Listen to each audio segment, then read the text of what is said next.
ఎవరి వల్ల ఎక్కువ జరుగుతున్నది? ప్రభుత్వాల వల్ల ఎక్కువ, సూడో ఇంటెలెక్చువల్స్ వల్ల జరుగుతుంది. అర్హత లేని లీడర్ల వల్ల నష్టం ఎక్కువ జరుగుతున్నది. అర్హత లేదనే అధికారంలో అర్హత లేదు అనే హక్కు నీకు లేదు. ఎందుకంటే నీ దయాదాక్షిణ్యం మీదనో ఎల్లయ్య దయాదాక్షిణ్యం మోసం చేస్తున్నారు. తప్పు మాట్లాడు. ప్రజల్ని డబ్బుల ఒక్కొక్కడు 7 సార్లు ఎంపీ గెలుస్తున్నారు. ఫగ్గన్ సింగ్ కులస్తే ఫగ్గన్ సింగ్ కులస్తే ఒక ఆదివాసీ ఎంపీ ఉన్నాడు. 7 సార్లు ఎంపీ గెలిచిండు. 543 మంది ఎంపీల్లో సుమిత్రా మహాజన్ స్పీకర్ చేసింది. రికార్డ్స్ విను లీడర్లు అంతా మీరంతా గుడ్డోళ్ళ లాగా. ఇదంతా లెక్కలు కావా? నేనే లెక్కలు. ఇవాళ డెమోక్రసీ ఉందా? నేనే లెక్కలు చెప్తున్నా. ఇవాళ దేశంలో డెమోక్రసీ ఉందా? ఉందో అంటున్నా.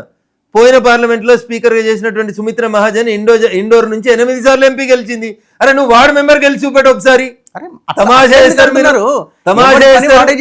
ఇవాళ చెప్తున్నా పని వాడే చేస్తారు. ఇవాళ చెప్తాను రూపాయి ఖర్చు పెట్టకుండా గెలవండి. ఇవాళ చెప్తాను నీకుంటున్నా. ఫగ్గన్ సింగ్ కులస్తేను ఒక ఆదివాసీ బిడ్డ ఉన్నాడు, గిరిజన బిడ్డ. 7 సార్లు ఎంపీ గెలిచి వచ్చిండు. అడుగుపోయాని దగ్గరికి పోయి ఎన్ని కోట్లు ఖర్చు పెడితే గెలిచిండు అడుగు. ఏం మాట్లాడతావన్నా? కాంగ్రెస్ పార్టీకి వెళ్ళి సురేష్ అని ఉంటారు, ఒక ఎంపీ, సీనియర్ ఎంపీ. 8 సార్లు ఎంపీ గెలిచిండు అన్నట్లా. ఎంతమంది లెక్కలేసుకోండి అంటే వేల మీద లెక్క పెడతాను.